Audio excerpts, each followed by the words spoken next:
In 1990, researchers asked American adults a simple question.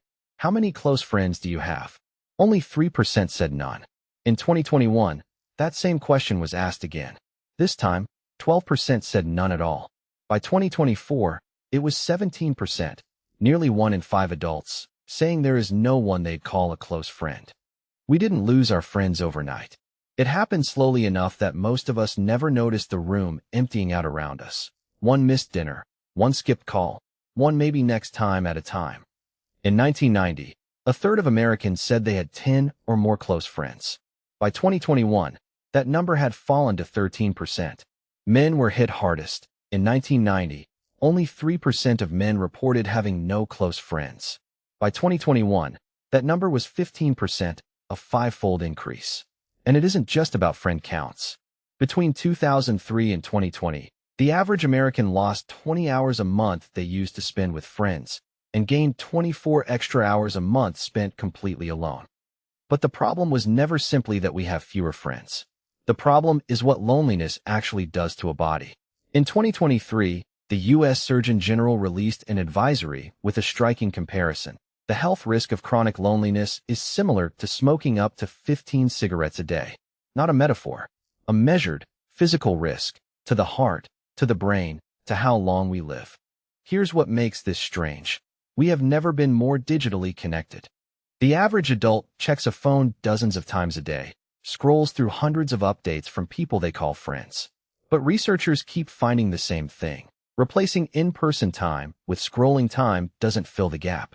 It just moves the emptiness somewhere quieter, somewhere harder to point to. So what changed? Researchers point to a few forces, working together rather than any single cause. Americans are marrying later, working longer hours, moving more often for jobs, leaving behind the neighborhoods where friendships used to form by simple proximity. Robert Putnam, a political scientist, described this decline decades ago in a book called Bowling Alone, noticing that even something as small as joining a bowling league had quietly disappeared from American life.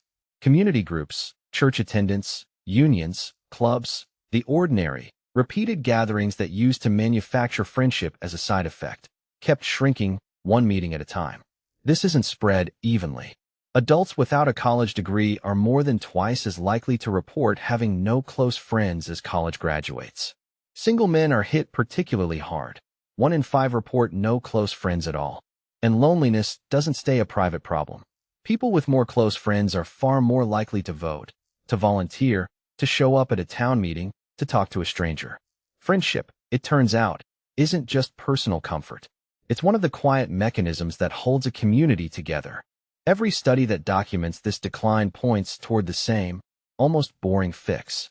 Not an app, not a program, just repeated, in-person, low-pressure time with the same people, showing up again and again until it becomes a habit rather than an event. Researchers keep finding one detail that matters more than any other. Someone has to be the one who initiates. The friendships that last are rarely the ones that happen to us. They're the ones somebody chose, on purpose, to keep showing up for. That first number, 12% of adults with no close friends at all, isn't a statistic about other people. It's a description of a specific kind of silence. The kind that doesn't announce itself. It just settles into a room, one empty chair at a time. We didn't build this distance on purpose. No single decision caused it. Just thousands of small, reasonable choices, made separately, that added up to empty chairs. But the fix is just as small and just as reachable. One dinner, scheduled and kept. One call, made instead of postponed. One person, chosen on purpose to keep showing up for, not because it's convenient, but because eventually, it's the only thing that was ever going to work.